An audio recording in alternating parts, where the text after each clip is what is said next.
আমি এই মুহূর্তে আছি ঢাকার ধামরাই উপজেলার গণকবাড়ি এলাকায়। আপনাকে জানিয়ে রাখি যে এই যে পশ্চিম গণকবাড়ি এলাকায় এখানে গ্রিন এভেল এনার্জি নামে একটি টায়ার ফ্যাক্টরি রয়েছে, যেখানে পরিত্যক্ত যে টায়ারগুলো সেগুলোকে পুড়িয়ে তারা ফার্নেস অয়েল এবং ভিটামিন অয়েল এবং সেখান থেকে প্রিন্টের যে কালি সেগুলো কিন্তু তৈরি করা হয়।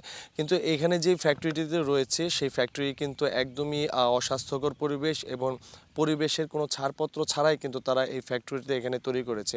আমরা কিন্তু দেখেছি যে এই ফ্যাক্টরির আশেপাশে যে সকল ক্ষেতগুলো রয়েছে সেগুলো কিন্তু ফসলি ক্ষেত, এবং এই ফসলি ক্ষেতে কিন্তু আমরা দেখেছি যে চারপাশে প্রচুর পরিমাণের সরিষার এবার ফলন হয়েছে, এবং তার পাশেই কিন্তু এরকম একটি ফ্যাক্টরি, যার কারণে দেখতে পাচ্ছেন যে বিভিন্ন গাছ এবং বিভিন্ন পাতা, এমনকি আমরা এই আশপাশে ঘুরে দেখেছি যে এখানে কিন্তু যে সকল প্রাণীগুলো এখানে চলাচল করছে সবারই কিন্তু শরীরে একদম কালো স্নিগ্ধ একটি কালার তাদের ধারণ করেছে। এবং আশপাশে আমরা গ্রামবাসীর সাথে কথা বলেছি, তারা আমাকে যেমনটি জানিয়েছেন যে তারা কিন্তু এখানে যে অবস্থান করেন এবং রাতের বেলা যে পরিমাণ এখানে ধোঁয়াটা সৃষ্টি হয়, তারা কিন্তু এই ফ্যাক্টরিটি রাতেই চালায়, দিনে নয়, এবং সেই রাতের বেলায় কিন্তু তাদের এই ফ্যাক্টরি ধোঁয়ার কারণে তাদের শরীরের ক্ষতি হয়। এবং আশপাশে এলাকার মানুষজনের যেটি অভিযোগ, তারা এর আগের বার তারা বিভিন্ন জায়গায় এই ফ্যাক্টরির ব্যাপারে, কারখানার ব্যাপারে তারা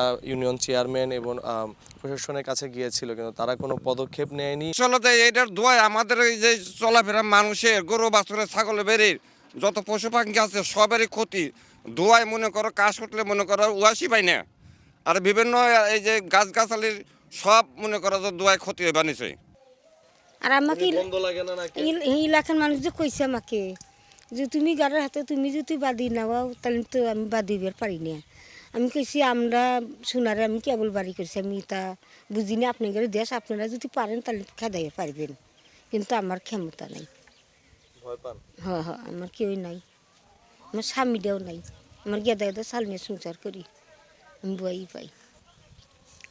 যে যে বিচারা বসাইছি সে তো এলাকার বিরেহে, আর মনে হয় 5টা বেকু আছে, 10টা গাড়ি আছে, হ্যাঁ টিহা পয়সা আছে, হ্যাঁকে কইলাম শোনারে আমি গন্ধ, অনেক গন্ধ, কাপড় পরাল যাওয়া গন্ধ, অনেক গন্ধ, মানে হে কিছু করলো না, হয়ে গেল, কিছু করার নাই। আর আমার টিহা নাই, পয়সা নাই, মানুষ নাই, আমি কী করব?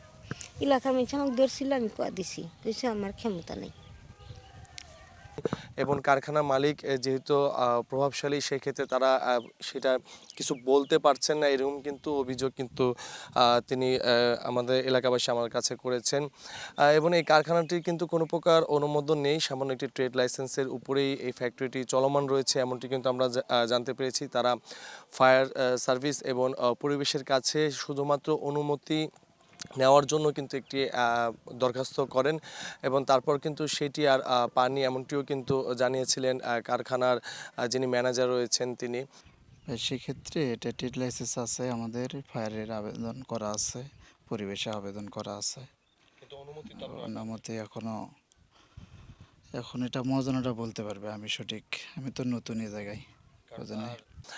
তো এরকম একটি কৃষি ক্ষেত এবং কৃষি ফসলি ক্ষেতের পাশে এরকম একটি ফ্যাক্টরি, যার কারণে এখানকার আশপাশে যে সকল ফলন সেগুলো কিন্তু কমে আসছে, এবং স্বাস্থ্য ঝুঁকিতে কিন্তু রয়েছে এখানকার যারা বসবাসরত শিশু এবং এখানকার যারা বসবাসরত মানুষ রয়েছেন, তাদের এখন একটাই দাবি, যেন প্রশাসন খুব দ্রুত সময়ের মধ্যে এই ফ্যাক্টরিটি কিন্তু তারা যেন উচ্ছেদ করে।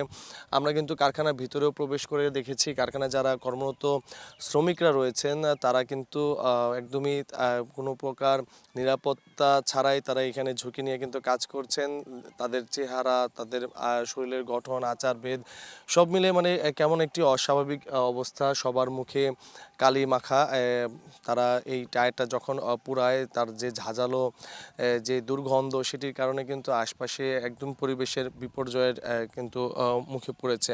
তা সব মিলিয়ে এই যে ফার্নিশ অয়েল কারখানাটি রয়েছে, টায়ার পুড়িয়ে তারা যে ভিটামিন অয়েল তৈরি করে, সেটি যেন খুব দ্রুত সময়ের মধ্যে বন্ধ করে দেওয়া হয়, এবং এই কারখানাটি যেন এখান থেকে অন্য স্থানে স্থানান্তর করা হয় যদি তাদের লিগ্যাল কোনো কাগজপত্র থাকে, এমনটি কিন্তু দাবি এখানকার যারা বসবাসরত বাসিন্দারা রয়েছেন তারা কিন্তু জানিয়েছেন।